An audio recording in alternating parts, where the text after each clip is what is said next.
ज़िंदगी में ज़्यादातर लोग ऐसे होते हैं जिनको पूरी ज़िंदगी वो कामयाबी नहीं मिलती जिनकी उन्हें तलाश थी। जिस कामयाबी को वो चाहते थे, वो कामयाबी, वो सक्सेस, वो नेम, वो फेम जो करोड़ों लोगों की चाहत होती है कि उनके लाखों चाहने वाले हों।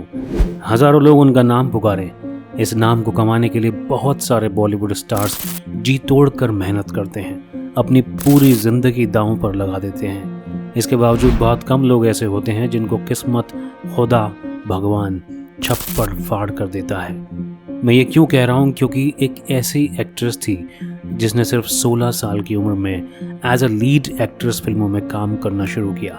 सिर्फ 1992 से 1993 में इस एक्ट्रेस ने 14 फिल्मों में काम किया, जो कि खुद में एक रिकॉर्ड है। 1990 से लेकर 1993 तक लगभग 21 प्रोजेक्ट का हिस्सा रही, लेकिन इतनी सक्सेस, इतना नाम, इतना पैसा, करोड़ों चाहने वाले, लेकिन किस्मत के आगे उसकी एक ना चली और महज 19 साल की उम्र में वो इस दुनिया से विदा हो गई। उसका नाम था दिव्या भारती।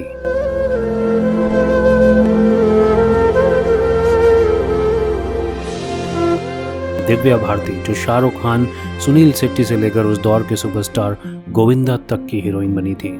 लेकिन 5 अप्रैल 1993 को दिव्या भारती की मौत हो गई। दिव्या भारती की मौत के सालों बाद तक भी दिव्या भारती की मौत की गुत्थी कभी पूरी तरह सुलझी नहीं। क्या दिव्या ने खुद बिल्डिंग से छलांग लगा दी? क्या दिव्या भारती को किसी ने धक्का दिया, या फिर दिव्या भारती नशे में होने की वजह से गिर गई? क्योंकि मीडिया रिपोर्ट्स के अनुसार उस दिन उन्होंने काफ़ी शराब पी रखी थी। एबीपी लाइव की एक रिपोर्ट के अनुसार दिव्या नशे की हालत में अपनी बालकनी में बैठी थी, जहां ग्रिल नहीं थी।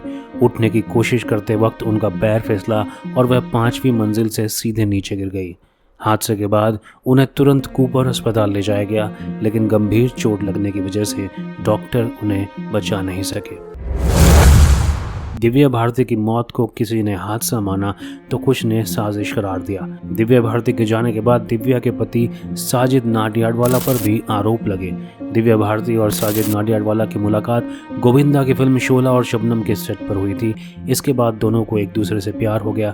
10 मई 1992 को इस कपल ने शादी कर ली थी। साजिद से शादी करने के लिए दिव्या ने इस्लाम धर्म भी कबूला था और उनकी आकस्मिक मौत के बाद साजिद पर भी सवाल उठाए गए थे। लेकिन सच तो यही है कि किसी को नहीं पता कि दिव्या भारती की मौत आखिर कैसे हुई। खैर, दिव्या भारती की ज़िंदगी के आखिरी दिन की बात करें तो कहा जाता है कि दिव्या भारती काफ़ी खुश थी, क्योंकि खबरों की माने तो उन्होंने उस दिन अपने लिए एक 4 BHK अपार्टमेंट की डील फाइनल की थी। कहा जाता है कि दिव्या ने इस खुशखबरी के बारे में अपने भाई कुणाल को भी बताया था। दिव्या भारती की मौत के बाद उनकी मां ने एक चौंकाने वाली बात बताई थी। उन्होंने बताया था कि दिव्या हर रोज़ उनके सपने में आती थी। इतना ही नहीं, बल्कि एक पत्रकार वर्धा खान, जिन्होंने दिव्या भारती की स्टोरी को कवर भी किया था, उन्होंने भी यह दावा किया था कि दिव्या भारती रोज़ उनके सपनों में आती थी और कुछ कहने की कोशिश करती थी। क्या दिव्या भारती को पहले ही इस बात का एहसास हो गया था कि उनके पास ज़्यादा वक्त नहीं है? उस दौर की एक्ट्रेस आयशा जुल्का, जो उस वक्त उनकी दोस्त भी थी, आयशा जुल्का ने एक इंटरव्यू में बताया था कि दिव्या भारती अक्सर कहा करती थी कि ज़िंदगी बहुत छोटी है, जो करना है जल्दी करो। दिव्या की मौत जिस वक्त हुई, उस वक्त उनके पास कई बड़ी फिल्में थी, कई बड़े प्रोजेक्ट बाकी थे, जिनमें कुछ फिल्मों में वह काम करना शुरू कर चुकी थी और कुछ फिल्मों की शूटिंग स्टार्ट होने वाली थी। अब जब दिव्या भारती इस दुनिया से विदा हो गई तो किसी और एक्ट्रेस को कास्ट करके वो फिल्में पूरी की गई। ऐसी एक फिल्म थी लाडला। लाडला फिल्म आपको याद होगी, जिसमें अनिल कपूर और श्रीदेवी थे। दिव्या के साथ फिल्म को 90% तक शूट कर लिया गया था, लेकिन उनकी मौत के बाद श्रीदेवी के साथ दोबारा फिल्म बनाई गई। लेकिन उस वक्त लाडला के सेट पर श्रीदेवी को अजीबोगरीब चीज़ें महसूस होती थी, जैसे वो उन्हीं डायलॉग पर बार बार अटकती थी जिन पर दिव्या भारती अटका करती थी।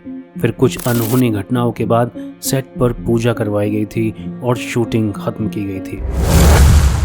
दिव्या भारती, पैसा मिला, शोहरत मिली, इज्जत मिली, बेशुमार दौलत मिली, पर चंद दिन जीने की मोहलत ना मिली।